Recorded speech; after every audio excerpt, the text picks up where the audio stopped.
Kevin O'Connell also talks working with Elizabeth Banks, whom he calls one of the sharpest directors he's known.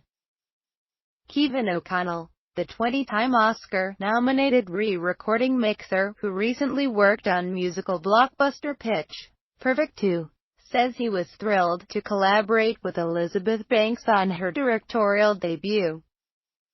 The Universal film has already earned a $125 million domestic gross since its May 15 opening.